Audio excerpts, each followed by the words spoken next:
किसान वाणी कार्यक्रम के प्रायोजक हैं कृषि एवं किसान कल्याण मंत्रालय, भारत सरकार। हर जोखिम से निकल कर फसल आए, सुरक्षित हो जाए। फसल बीमा से हर किसान अब आत्मनिर्भर हो जाए। संकट के समय प्रधानमंत्री फसल बीमा योजना किसानों के लिए वरदान है। अब सूखा पड़े या बाढ़ आ जाए, कोई डर नहीं। अब ओले पड़े या कीट पतंगे फसल खा जाएं, कोई फिक्र नहीं, क्योंकि हमने लिया है प्रधानमंत्री फसल बीमा। बुआई से फसल कटाई तक हर जोखिम का दावा, न्यूनतम प्रीमियम पर अधिकतम भुगतान का वादा। योजना से हर साल जुड़ रहे हैं 5 करोड़ से ज्यादा किसान। अब आपकी है बारी। नजदीकी कृषि कार्यालय, सहकारी समिति, बैंक शाखा, अधिकृत बीमा कंपनी या जन सेवा केंद्र में स्वेच्छा से करा सकते हैं पंजीकरण। फसल बीमा पोर्टल या फसल बीमा ऐप द्वारा भी कराया जा सकता है पंजीकरण। प्रधानमंत्री फसल बीमा योजना, आपकी फसलों का संपूर्ण सुरक्षा कवच। कृषि एवं किसान कल्याण मंत्रालय, भारत सरकार। किसान वाणी कार्यक्रम सुनिए सारे बाण भाइयों ने विनोद भाई की राम राम। किसान भाइयों, आज किसान वाणी कार्यक्रम में चर्चा करेंगे नई फसल नई उमंग के तहत हरे चारे के लिए ज्वार की बिजाई पे, और साथ में चर्चा करेंगे कि खेती बाड़ी में गोबर की खाद के महत्व पे, और जानकारी लेंगे भाइयों प्राकृतिक खेती में प्राकृतिक बीजामृत बनाने की विधि पर, और इसके अलावा दूसरे जो समसामयिक विषय हैं उन पर भी चर्चा करेंगे और करवाएंगे भाइयों का मनोरंजन। तो भाइयों शुरुआत करें नई फसल नई उमंग के तहत हरे चारे के लिए ज्वार की बिजाई पर।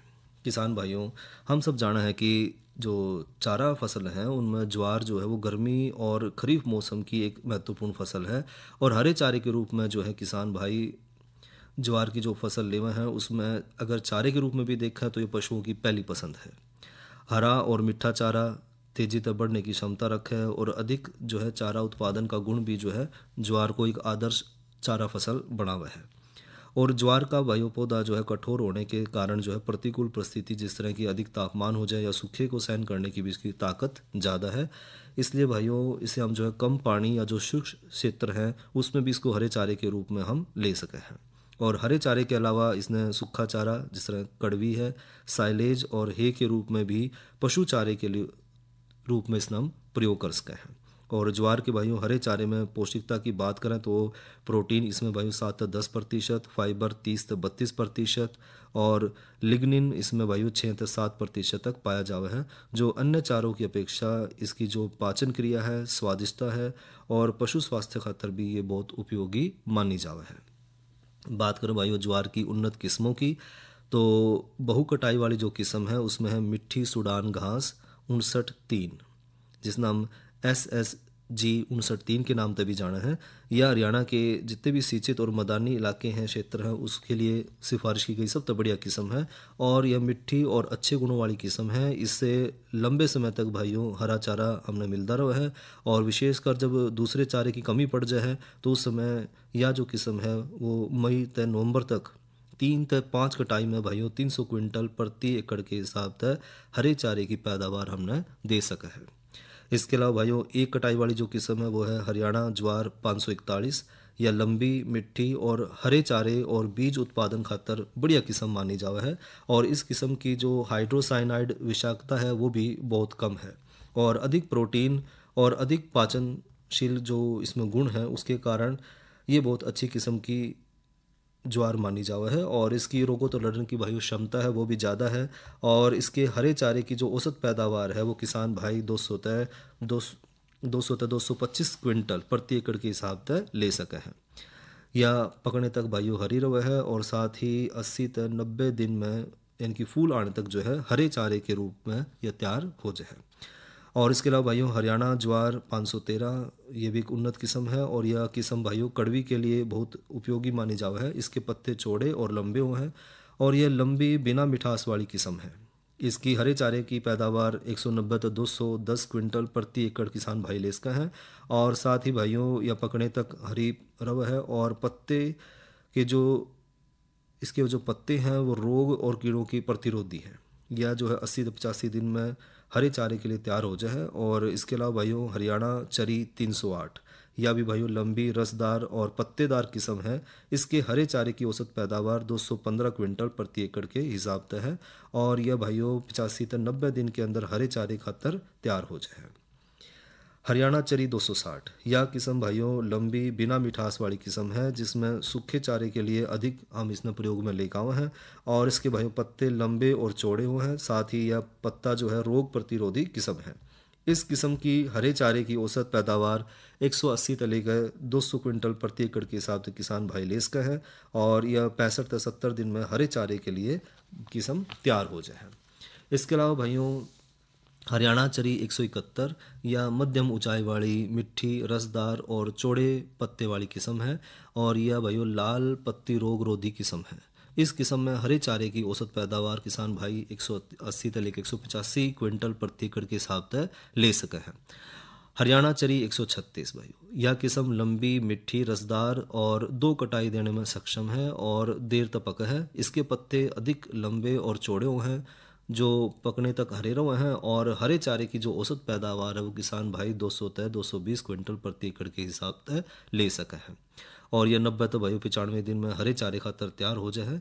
बात करें ज्वार खातर भाइयों खेत की तैयारी किस तरह करें, तो ज्वार की खेती भाइयों वैसे तो सभी प्रकार की जो ज़मीन है उसमें मिट्टी में हम कर सकते हैं, परंतु अगर अच्छे जल निकास वाली दोमट मिट्टी हो तो इसकी खेती ज़्यादा बढ़िया हो है। खरपतवार नष्ट करने खातर जो है खरपतवार नष्ट करके और फसल की जो अच्छी पैदावार लेने खातर भाइयों खेत में पहला खूब अच्छी तरह से तैयार कर लें, और जो सिंचित इलाके हैं उसमें मिट्टी पलटने वाले हलते हैं 1 जुताई, और उसके बाद भाइयों देसी हलते 2 जुताई एक दूसरे के आर पार करके बिजाई के पहला जो है करना जरूरी है, ताकि जो है खेत बढ़िया दाल तैयार हो जाए। बात करें भाइयों बिजाई के समय की, तो खरीफ की फसल खातर बिजाई का सही समय है भाइयों 25 जून से 10 जुलाई का, यानी कि जो समय आ गया है ये बिजाई का सही समय है। और जिन क्षेत्रों में भाइयों सिंचाई उपलब्ध नहीं है तो वहाँ पर किसान भाई जो है खरीफ की फसल मानसून का पहला मौका मिलते ही जरूर बोता है। साथ ही बात करें भाइयों बीज की मात्रा और बिजाई के समय की और बिजाई के तरीके की, तो ज्वार खातर भाइयों 20 से 24 किलोग्राम और सूडान घास खातर भाइयों 12 से 14 किलोग्राम बीज प्रति एकड़ के हिसाब से 25 सेंटीमीटर के फासले पर कतारों में ड्रिल या पोरे की विधि की मदद से जरूर करें, और बीज बिखेर कर ना बोएं। अगर किसी कारणवश भाइयों बीज का छिड़काव विधि तक अगर बुआई करनी भी पड़ जाए तो बीज की मात्रा भाइयों 15 से 20% ज़्यादा लेकर चलें। साथ ही भाइयों हमने उर्वरक का भी प्रबंधन करना है, तो कम बारिश वाले और जो बारानी इलाके हैं उसमें बिजाई के समय 20 किलोग्राम नाइट्रोजन प्रति एकड़ के हिसाब से देवें, और सारी खाद भाइयों बिजाई तक पहला कतारों में ड्रिल कर दें। और अधिक वर्षा वाले या जो सिंचित इलाके हैं उसमें 20 किलोग्राम नाइट्रोजन बिजाई के समय पर और 10 किलोग्राम नाइट्रोजन प्रति एकड़ बिजाई के 1 महीने के बाद डालें। और सूडान घास खातर भाइयों हर कटाई के बाद 10 किलोग्राम नाइट्रोजन प्रति एकड़ देवें, और जिन खेतों में फास्फोरस की कमी हो वहाँ पर 6 किलोग्राम शुद्ध फास्फोरस प्रति एकड़ के हिसाब से बिजाई तय पहला डालें। और साथ ही भाइयों खरपतवार प्रबंधन करना भी बहुत ज़रूरी है, क्योंकि ज्वार उगने के 15 से 20 दिन के बाद पहली सिंचाई के बाद बत्तर आने पर एक बार निराई गुड़ाई जरूर करें, और दूसरी गुड़ाई भाइयों बरसात में जब खरपतवार का प्रकोप बढ़ने लग जाए तब करें। इससे खरपतवार नियंत्रण में रहेगा, और साथ ही साथ भाइयों ज़मीन में जो नमी है वो भी बढ़ी रहेगी। और ज्वार में खरपतवारों की रोकथाम खातर बिजाई के 7 से 15 दिन के अंदर अंदर 200 ग्राम एट्राजीन 50% घुलनशील पाउडर ने प्रति एकड़ 250 लीटर पानी में मिलाकर छिड़कें। ऐसा करने तो भाइयों खरपतवार जो है काफ़ी हद तक हम रोक पाएंगे। इसके बाद भाइयों बात करें हानिकारक कीट प्रबंधन पर, क्योंकि ज्वार की फसल में जो है एक तो मुख्य जो इसमें कीट देखा जावा है गोब छेदक मक्खी, तना छेदक और टिड्डे का प्रकोप ज़्यादा देखा जावा है। तो गोब छेदक जो मक्खी है वो फसल ने मार्च से मध्य मई तक और फिर मध्य जुलाई से लेकर सितंबर तक बहुत नुकसान पहुंचावा है।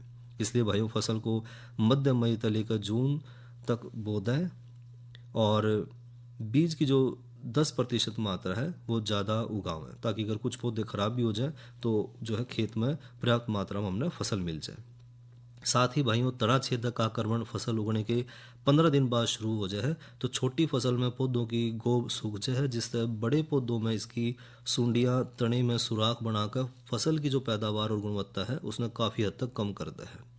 इन कीटों की रोकथाम खातर किसान भाई 400 ग्राम कार्बिल 50% घुलनशील पाउडर ने 200 लीटर पानी में मिलाकर 1 एकड़ के हिसाब से फसल पर छिड़काव बिजाई के 20 दिन के बाद और 10 से फिर 12 दिन के अंतराल पर 2 छिड़काव जरूर करें, जिससे और साथ में इस बात का ध्यान जरूर रखें किसान भाई कि जो चारा है वो पशुओं को छिड़काव के 21 दिन बाद तक ना खिलावें।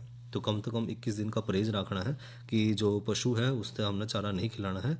इसके अलावा भाई टिड्डे ज्वार की जो फसल है उसमें छोटी अवस्था में लेकर पूरा बढ़ोतरी तक नुकसान पहुँचावे हैं, और शीशु और प्रौढ़ तो भाइयों पत्तों को किनारों तक खावे हैं, जिससे भारी प्रकोप की अवस्था में तो केवल पत्ते की जो बीच आड़ी जो सिरा है और कदे कदे तो भाई देखा जावा है कि जो सिर्फ पतला सा तना बाकी रह जाए है और फसल छोटी रह जाए, फसल पे इन कीड़ों की संख्या बहुत ज़्यादा हो जाए तो इनके जो मलमूत्र हैं उसकी भी मात्रा बढ़ जाए और उसमें फफूंद पैदा हो जाए और जो प्रकोपित फसल है वो चारे के लायक नहीं रहती। तो इसका भी हमने नियंत्रण करना है। और एक कटाई वाली जो किस्म है उसकी कटाई फूल आने पर करें, और बहु कटाई वाली जो चारा फसल है उसकी पहली कटाई बुआई के 60 दिन के बाद करें, और उसके बाद भाइयों हर एक कटाई 40 से 45 दिन के अंतराल पर करते रहें। और बहु कटाई वाली जो किस्म है भाइयों उसकी कटाई ज़मीन तय 10 से 12 सेंटीमीटर ऊपर करें ताकि फुटाव जल्दी हो सके। इसके अलावा भाइयों विषैले तत्वों का प्रबंधन भी हमने करना है, जिसका हमने जिक्र भी कराया था कि ज्वार में हाइड्रोसाइनाइड अम्ल की अगर अधिकता ज़्यादा हो जाए तो वो पशुओं खातर नुकसान पहुँचावे है। तो हाइड्रोसाइनाइड अम्ल अगर 200 माइक्रोग्राम 1 ग्राम के हिसाब से अगर ज़्यादा हो जाए, यानी कि 1 ग्राम फसल में अगर 200 माइक्रोग्राम या उससे ज़्यादा अगर हाइड्रोसाइनाइड हो जाए तो पशुओं के लिए घातक हो जाए। तो 30 दिन की जो फसल है उसमें जो है इसकी मात्रा ज़्यादा हो है, इसलिए फसल को भाइयों बिजाई के 40 से 45 दिन के बाद ही काटें। अगर बहुत ज़रूरी हो जाए तो एक सिंचाई करने के बाद ही कटाई करें, और अन्य चारे के साथ जो है उचित अनुपात में मिलाकर पशुओं को खिलावें, और अधिक नाइट्रोजन उर्वरकों का प्रयोग और या फिर जो है अधिक सूखा भी जो है हाइड्रोसाइनाइड अम्ल की मात्रा ने बढ़ावा है। यानी कि अगर हमने खेत में नाइट्रोजन की मात्रा ज़्यादा डाल दी या ज़्यादा सूखे की हालत होगी तो भी जो है फसल में हाइड्रोसाइनाइड का अम्ल जो है बढ़ जाए। इसलिए भाइयों इसकी विषाक्तता ने कम करने खातर पशुओं को इसके दुष्प्रभाव से बचाने खातर ज्वार में हरे चारे को सूखे चारे के साथ मिलाकर ही पशुओं को खिलाओ भाइयों। ये तो भाइयों चर्चा करी नई फसल नई उमंग के तहत हरे चारे के लिए ज्वार की बिजाई पर। और भाइयों बात करें मौसम की, तो गर्मी का प्रकोप गर्मी का सितम भाइयों बढ़ता जाने लग रहा है, और जो गर्मी है और लू है उसका प्रभाव बढ़ने लग रहा है। हालांकि जो छिटपुट बूंदा बांधी हुई है उससे तापमान में थोड़ी सी कमी तो आई है, और आज का अधिकतम तापमान रहा 39 डिग्री सेंटीग्रेड और न्यूनतम तापमान रहा 28 डिग्री सेंटीग्रेड। वह आने वाले कल का अधिकतम तापमान रहने की संभावना है 43 डिग्री सेंटीग्रेड और न्यूनतम तापमान रहने की संभावना है 28 डिग्री सेंटीग्रेड। और वही मौसम की बात चल रही है तो मौसम जो है गर्म हवाएं चल रही हैं जिन हम लू का हैं, तो लू ते हमने अपना बचाव करना है, और लू ते बचाव खातर भाइयों जिनकी जिसना हम हीट जो है स्ट्रोक भी कहते हैं उससे बचाव खातर भाइयों तो ज़्यादा तापमान और तेज़ धूप से हमने बचना है। जितना संभव हो सके भाइयों धूप से बचने का प्रयास करें। यदि ज़रूरी हो तो धूप में जाते वक्त भाइयों छाता लेकर जाएं, या फिर भाइयों जो टोपी है जिसमें चारों तरफ जो है जगह छाया रखने की जगह हो तो इस तरह की जो है टोपी पहन कर जाओ, या फिर जो है छाता लेकर बाहर निकलें। और ज़्यादा से ज़्यादा भाइयों तरल पदार्थ का सेवन करें, जिस तरह पानी है जूस है इत्यादि है वो हम ज़्यादा से ज़्यादा लेवें, और ढीले और हल्के रंग के कपड़े पहनें। साथ ही साथ भाइयों जो नशीले पदार्थ हैं उनकी सेवन से बिल्कुल बचें, और शरीर ने हाइड्रेट करके रखें। इनकी लस्सी है, नींबू पानी है, नारियल पानी है, इस तरह से जो है ज़्यादा मात्रा में जो है लिक्विड हम लेते रहें। साथ ही भाइयों धूप में निकलने से पहला सनस्क्रीन है या धूप के चश्मे हैं या चौड़ी वाली जो टोपी है उसका प्रयोग ज़रूर करें। और जो लू लगने की संभावना इस समय ज़्यादा है तो उससे बचाव खातर भाइयों हमने एक तो लू से बचने खातर आम का पन्ना है, नींबू का पानी है, टमाटर है, तरबूज है, खीरा ककड़ी है, इसका सेवन ज़्यादा करें। और लू से बचाव खातर भाइयों और सेहतमंद रहने खातर छाछ है, लस्सी है, इसका सेवन भी ज़्यादा रखें। और अचानक भाइयों गर्मी में एकदम से ठंडी जगह या ठंडी से गर्म जगह जाने से भी जो है कई बार जो है हम बीमार पड़ जाएं, इसलिए इससे भी बचाव करके रखें। यानी कि जो शरीर का तो तापमान एकदम तेज़ी से घटे बढ़े है तो उससे भी हमने बच कर रहना है। यानी कि अगर आप एसी में बैठे हैं या कहीं कूलर के सामने बैठे तो एकदम से धूप में ना जाएं, और धूप में हैं और शरीर बहुत ज़्यादा गर्म हो रहा है तो एकदम से एसी या जो है कूलर के सामने ना आवें। और साथ ही साथ भाइयों जितना हो सके कोशिश करें कि जो छोटे बच्चे हैं या जो बुज़ुर्ग हैं उन्हें धूप में जाने से रोकें, और दोपहर के समय जो है 12 बजे से 3 बजे तक धूप में किसी तरह का कोई काम ना करें, ताकि लू लगने की संभावना कम से कम हो जाए। और इसके अलावा भाइयों, किसान वाणी कार्यक्रम के माध्यम से हम किसान भाइयों तक भी अपील कर रहे हैं, और जो दूसरे श्रोता भाई हैं जो कार्यक्रम सुन रहे हैं, एक तो जल न व्यर्थ ना बर्बाद करें, गर्मियों के दिनों में जो भी बेजुबान पशु पक्षी हैं इनका ख्याल रखें, और साथ ही साथ भाइयों अपने आसपास पानी के जो अलग अलग स्रोत हैं, जिस तरह की पानी के घड़े हैं, मटके हैं, कसोरे हैं, पानी के कटोरे हैं इत्यादि, ये चीज़ें ज़रूर रखें, ताकि जो बेजुबान पशु पक्षी हैं उन्हें पीने का पानी मिल जाए, और समय समय पर भाइयों इनकी सफाई भी ज़रूर करें, जिससे पशु पक्षी बीमार ना पड़े, और इनके खाने के लिए भाइयों दाने पानी का भी इस्तेमाल ज़रूर करें भाइयों। और इबलियों भाइयों जानकारी कल के कृषि कार्यक्रम की, तो कल भाइयों अन्नदाता कार्यक्रम में चर्चा करेंगे कद्दू वर्गीय सब्जियों में कीट और बीमारी की रोकथाम पर। साथ ही चर्चा करेंगे भाइयों आज की नसीहत के तहत धान की रोपाई में सावधानी पे, और जानकारी लेंगे वैज्ञानिक विधि से पुदीने की बिजाई पे। और इब करवाऊं भाइयों का मनोरंजन, सुनाइए लोकगीत। नो बोला एक बार भिखारी आया, थारे दर्शन का तसाया, कोई होगा लोक मकाम, वो कह रहा अंदर जाना से बाहर भिखारी।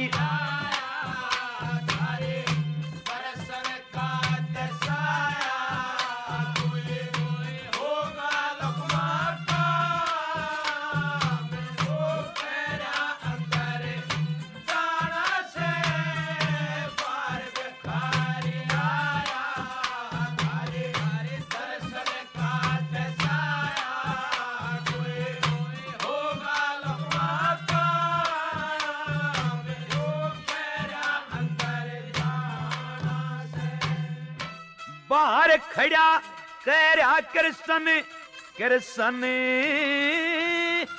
फेट लूं त जब हो जिया परसन,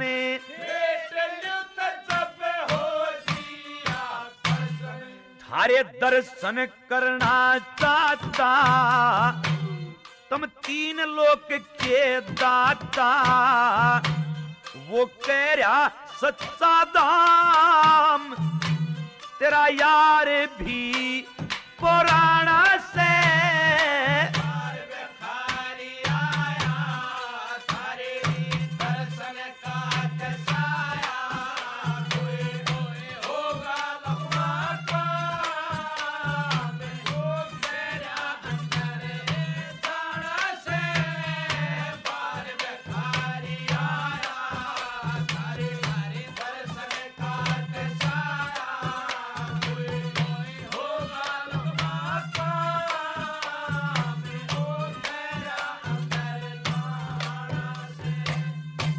सुंदर चेहरा मीठी बोली, खड़े न तहान बचेरी बोली,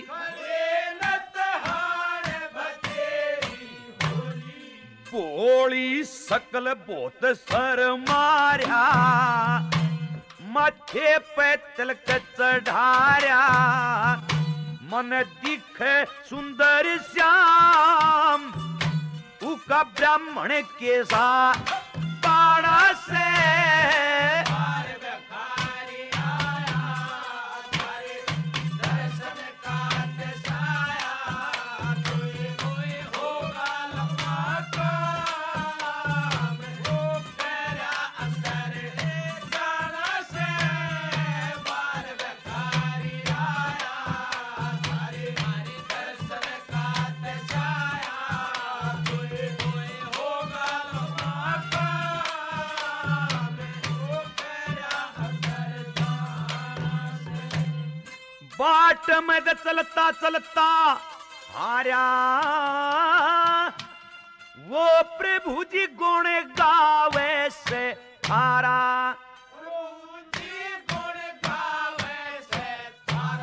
मेरा प्यारा कृष्ण मुरारी, मारी बालकपन की यारी, उन्हें कह दिया हाल तमाम। वो तो अकलमंद घना शाना से,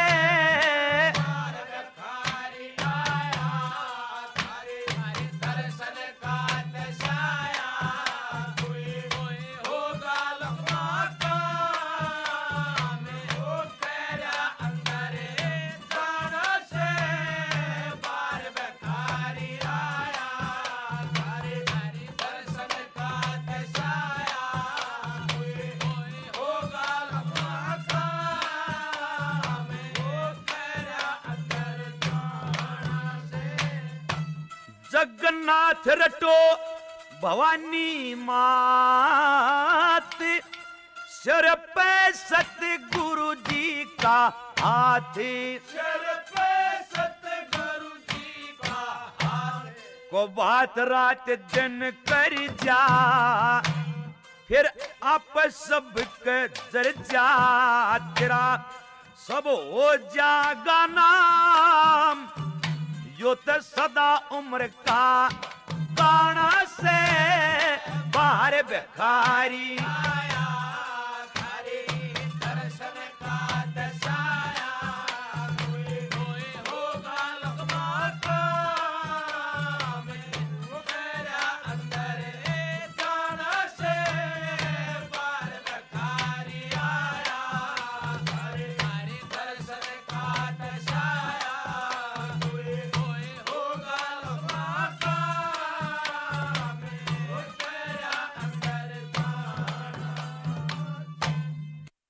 और भाइयों एक करा चर्चा कृषि में गोबर की खाद के महत्व पे। किसान भाइयों, हम सब जाना है कि पानी न छोड़कर उसके अलावा जो भी पदार्थ जो हम मिट्टी में मिलाव हैं और जो पौधे की और ज़मीन की उर्वरा शक्ति न बढ़ाओ, उसमें हम खाद कव हैं। और खाद भाइयों संतुलित पोषक तत्व उपलब्ध कराना, पौधे को अधिक से अधिक और संतुलित मात्रा में सभी आवश्यक पोषक तत्व पौधे तक पहुंचाना ये खाद है। और फसलों में जो है अधिक लाभ प्राप्त करने खातर भूमि में बार बार जो है फसल उत्पादन तय मिट्टी और गमलों में जो मिट्टी के जो पोषक तत्व है उसमें कमी आ जाए तो उस कमी ने पूरा करने का काम भाइयों खाद का है। और जो गोबर की जो खाद है उसके अगर हम लाभ की बात करें तो गोबर की खाद जो है वो ज़मीन खातर माटी खातर बहुत लाभदायक है। और इसको भी अगर हम अलग अलग हिस्सों में बांटें तो मिट्टी की जो भौतिक सुधार है वो करे है देसी खाद। तो गोबर की जो खाद है भाइयों वो मिट्टी में वायु का जो संचार है उसने बढ़ावा है, साथ ही साथ मिट्टी में जो जल धारण करने की, जल न सोखण की जो क्षमता है मिट्टी की उसने बढ़ावा है। साथ ही मिट्टी में जो टाप का जो स्तर है उसने सुधारा है। और मिट्टी की जो जड़ है, पौधे की जो जड़ है उसने विकसित करने में मदद करा है। साथ ही भाइयों मिट्टी के जो कण है वो एक दूसरे तक चिपके हैं, यानी कि जो मिट्टी का कटाव है वो कम हुआ है गोबर की खाद से। और साथ ही भाइयों भारी चिकनी मिट्टी और जो हल्की रेतीली मिट्टी है उसकी संरचना ने भी सुधारण में मदद करा है गोबर की खाद। साथ ही भाइयों मिट्टी की जो रासायनिक गुण हैं उस पर भी गोबर की खाद का बहुत प्रभाव है। देखा जाएगा कि जो पौधे के जो पोषक तत्व हैं उसमें अधिक मात्रा जो है गोबर की खाद से मिला है। और मिट्टी में जो कार्बनिक पदार्थ है उसकी मात्रा भी गोबर की खाद बढ़ावा है। साथ ही मिट्टी की जो क्षारीय जो विनिमय क्षमता है उसने भी बढ़ावा है गोबर की खाद। और मिट्टी में पाए जाने वाले जो पोषक तत्व हैं या जो उपलब्ध पोषक तत्व हैं उनकी उपलब्धता और उसकी मात्रा ने भी बढ़ावा है गोबर की खाद। साथ ही भाइयों पोटाशियम और फास्फोरस ने तोड़ कर उसने बिल्कुल सुपाच्य और सरल यौगिक में बदलने का काम करा है गोबर की खाद। और पौधे की कैल्शियम, मैग्नीशियम और मैग्नीज और जो दूसरे सूक्ष्म पोषक तत्व हैं उसकी उपलब्धता भी पौधे में बढ़ावा है गोबर की खाद भाइयों। और कार्बनिक पदार्थ के का जो विघटन है उसने तोड़ कर उसने विच्छेदित करके कार्बन डाइऑक्साइड उससे मिला है। और अनेक जो घुलनशील कार्बोनेट और बाइकार्बोनेट भी गोबर की खाद बढ़ावा है। साथ ही भाइयों गोबर की खाद जो है मिट्टी के जैविक गुण हैं उसको भी प्रभावित करा है। मिट्टी में जो लाभदायक जीवाणु हैं उसकी संख्या बढ़े है। साथ ही साथ जो लाभदायक जीवाणु की क्रियाशीलता है, उनकी काम करने की ताकत है, वो भी तेजिता बढ़ावा है। और अनेक जो जीवाणु मिट्टी में पोषक तत्व लेकर पौधे तक जाओ हैं उनकी मात्रा भी बढ़ावा है। साथ ही साथ जीवाणुओं द्वारा जो वातावरण की जो नाइट्रोजन है उसका स्थिरीकरण करके जो नाइट्रोजन है उसको जटिल नाइट्रोजन तक तोड़कर उसने अमोनिया नाइट्रेट और आयंस में बदले हैं, जिससे नाइट्रोजन या जो नाइट्रेट है उसको पौधा आसानी से अवशोषित कर सके है। और गोबर की जो खाद है उसका डालने का जो सही समय है वो है गोबर की जो सड़ी हुई खाद है उसने हम सदैव फसल बोने के पहले जो है खेत में डालना है। और फसलों में जो बुआई है उससे पहले खेत की तैयारी के समय पर जो है हम या फिर जो गमले हैं घर में उसमें भी जो है मिट्टी भरते समय अच्छी तरह से गोबर की जो है गली सड़ी खाद जो है हम मिला सके हैं। यानी कि जो पौधा हमने रोपना है उससे एक हफ्ते पहला कम से कम हम गोबर की गली सड़ी खाद मिट्टी में मिला दें।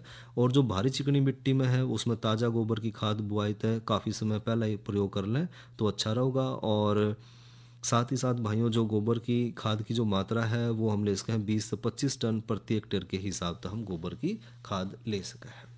और भाइयों ये भी जानकारी प्राकृतिक खेती में प्राकृतिक बीजामृत बनाने की विधि और उसके उपयोग पर।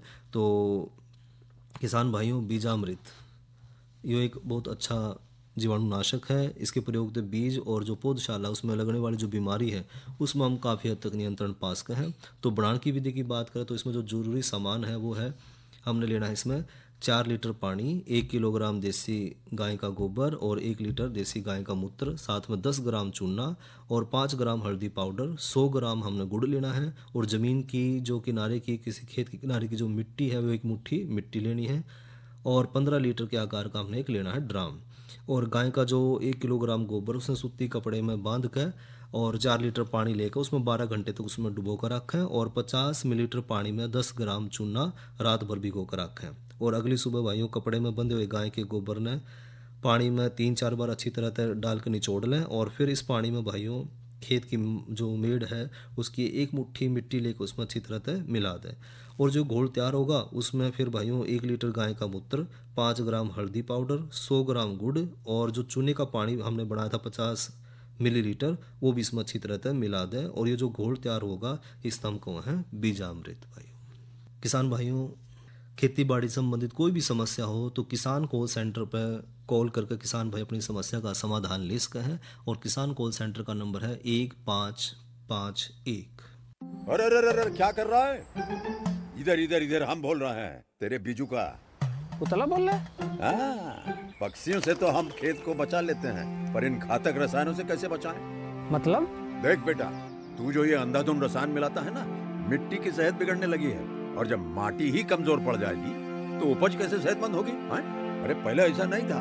पूछना अपने बड़े बुजुर्गों से कैसे फसल लहलहाती थी, शुद्धता झलकती थी। हाँ, माटी भी तंदुरुस्त और लोग भी। अरे पहली वाली बात कहाँ? पर अब तो सभी डाले हैं। सब नहीं, आज भी लाखों जागरूक किसान परंपरागत विधि से फसल उगा रहे हैं। खर्चा कम और उपज की कीमत भी बेहतर पा रहे हैं। सच है? रे बेटे एक्सपीरियंस से बता रहे हैं, धूप में बाल सफेद नहीं किए हैं। हाँ। ठीक है भाई, मैं भी आज से जैविक खेती शुरू करूंगा। माटी से प्रेम की परंपरा है, परंपरागत खेती। किसान वाणी कार्यक्रम के प्रायोजक थे कृषि एवं किसान कल्याण मंत्रालय, भारत सरकार। किसान भाइयों किसान वाणी कार्यक्रम का समय यहीं तक। इसी के साथ अपने भाई विनोद ने दो इजाजत। अच्छा भाइयों, राम राम।